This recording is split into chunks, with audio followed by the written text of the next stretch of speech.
Janasena corporator పీతల మూర్తి Yadav comments. Prasad Reddy vice ఛాన్సలరా, YSR ఛాన్సలరా? ఇప్పటికే YCP party యాదవులకి అన్యాయం చేసింది. అసలు మీ లెక్క మాకు లేదు అంటూ కనీసం ఎన్నికల్లో ఒక్క సీటు కూడా ఇవ్వకుండా పక్కకు పెట్టేశారు. బీసీలంటే ప్రేమ అంటారు. ఒక బీసీ వర్గానికి చెందిన విద్యావేత్తని రాజకీయ కక్షతో ఇబ్బందులు పెడుతున్నారు. విశాఖ గాజువాక అభ్యర్థి మాజీ ఎమ్మెల్యే పల్లా శ్రీనివాసరావు సతీమణి డాక్టర్ లావణ్యాదేవిని ఎన్నికల ప్రచారంలో పాల్గొన్నారనే నేపంతో ఏయువీసీ ప్రసాద్ రెడ్డి సస్పెండ్ చేశారు. పూర్తిగా వైసీపీ కండువ కప్పుకున్న కార్యకర్తగా వీసీ ప్రసాద్ రెడ్డి ప్రవర్తిస్తున్నారు. జూన్ 4న మా ప్రభుత్వం వస్తుంది, ప్రతి లెక్క తెలుస్తాం, సిబిఐ విచారణ జరిపిస్తాం, ప్రసాద్ రెడ్డి స్టీఫెన్లు చేసిన అవినీతిని బయటపెడతాం. యాదవ జాతిని అవమానించడం, యాదవులతో మాకు ఇంకా పని లేదు, యాదవుల ఓట్లతో పని లేదనేటువంటిది బాహాటంగా జగన్మోహన్ రెడ్డి తేల్చి చెప్పటం ఒక ఎత్తు అయితే, ఇంకా యాదవుల పైన కక్ష ఇంకా పూర్తిగా తీరలేదని చెప్పడానికి సాక్షాత్తు ఆంధ్ర విశ్వవిద్యాలయ వీసీ ప్రసాద్ రెడ్డి, అలాగే అక్రమ మార్గంలో నియమింపబడినటువంటి రిజిస్ట్రార్ జేమ్స్ స్టీఫెన్, వీరిద్దరూ కూడా సాక్షాత్తు తెలుగుదేశం పార్టీ కుటుంబాన్ని మొట్టమొదటి నుంచి కూడా వెన్నుదన్నుగా ఉన్నటువంటి పల్లా సింహాచలం గారి కుటుంబం, ఒక మాజీ ఎమ్మెల్యే పల్లా సింహాచలం గారు, రాజకీయ నేపథ్యం గారి కుటుంబం, పల్లా శ్రీనివాస్ గారు గాజువాక ఎమ్మెల్యే అభ్యర్థిగా పోటీ చేసిన సందర్భం. అప్పుడు అదే గాజువాక నుంచి ఎమ్మెల్యేగా గెలిచి ప్రాతినిధ్యం వహించినటువంటి సీనియర్ ఎమ్మెల్యే, విశాఖపట్నం పార్లమెంటరీగా పోటీ చేసి నిలబడినటువంటి ఒక విజ్ఞతతో కూడుకున్నటువంటి మంచి వ్యక్తి పల్లా శ్రీనివాస్ గారు. అంటే తెలుగుదేశం పార్టీ అభ్యర్థి పల్లా శ్రీనివాస్ గారు భార్య ఆంధ్ర విశ్వవిద్యాలయంలో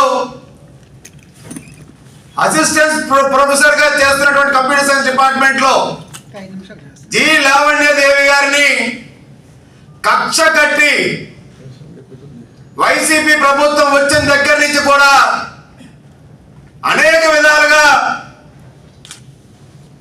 మంచి విద్యావంతురాల్ని, ఒక అధ్యాపకురాల్ని, యాదవ జాతిని అవమానించేలాగా, కించపరిచేలాగా, ఎప్పటికప్పుడు ఆవిడ మనోభావాలు దెబ్బతినేలాగా వీసీ ప్రసాద్ రెడ్డి వ్యవహరించి ఇంకా ఎట్టకేలకు ప్రభుత్వం పోతుంది, వైసీపీ ఖాళీ అయిపోయింది, ఈ యూనివర్సిటీ ఇచ్చిన సాగనంపేస్తాడు, తరిం కొడతారని చెప్పి వీసీ ప్రసాద్ రెడ్డికి స్టీఫెన్కి అర్థమైపోయి వీళ్ళకి ఎటువంటి గత్యంతరం లేక ఒక బీసీ అధ్యాపకుల్ని, బీసీ సామాజిక వర్గానికి చెందినటువంటి అధ్యాపకురాల్ని జి లావణ్యాదేవి గారిని ఎన్నికల్లో పాల్గొన్న సాకుతో సస్పెండ్ చేయడం అనేది వీసీ ప్రసాద్ రెడ్డి స్టీఫెన్ యొక్క దుర్మార్గమైన చర్య. ఆ రోజు ఎన్నికల నియమావళిని ఉల్లంఘించలేదే ప్రసాద్ రెడ్డి. అప్పుడు ఈ ప్రభుత్వం ఏం చేసింది? అప్పుడు నిన్న కాక మొన్న ఎన్నికల కోడ్, ఎన్నికల నియమావళి దీంట్లో ఫోర్స్ లో ఉంటుండగా హెచ్ఈఎస్ పేరుతో విద్యార్థులకు ఉద్యోగాలు నియామక పత్రాలు ఇచ్చేటువంటి ప్రయత్నం చేశారు. జనసేన, టీడీపీ, బీజేపీ పార్టీలు జిల్లా కలెక్టర్ గారికి ఫిర్యాదు చేస్తే జాయింట్ కలెక్టర్ గారు తలంటి స్టీఫెన్ కి ఆ యొక్క హెచ్ఈఎస్ రద్దు చేశారు. వీళ్ళు ఇంకా బరి తెగించిన వీళ్ళిద్దరు ఆంధ్ర విశ్వవిద్యాలయం సెనేట్ హాల్లో 2620 ఉద్యోగాలు ప్రాంగణ నియామకాలు జరిగాయని చెప్పి ఎన్నికల నియమాలను ఉల్లంఘిస్తూ, ఓటర్లు ప్రభావితం చేస్తూ వీళ్ళు పోస్టర్లు రిలీజ్ చేసిన మాట వాస్తవం కాదా? ఆంధ్ర విశ్వవిద్యాలయాన్ని ఒక వ్యాపార కేంద్రంగా వైసీపీ కార్యాలయంగా మార్చేసిన మాట వాస్తవం కాదా?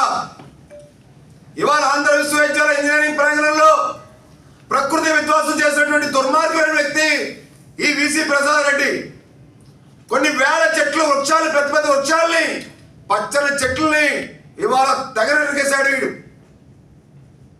అదే కాకుండా గుంటలు, చెరువులు ఏవైతున్నాయో మా వార్డు ప్రాంత ప్రజలకి నీటి దారి తీసే ప్రాంతాన్ని ఇవాళ ఎడారిగా చేసినటువంటి దుర్మార్గమైనటువంటి వ్యక్తులు వీళ్ళు.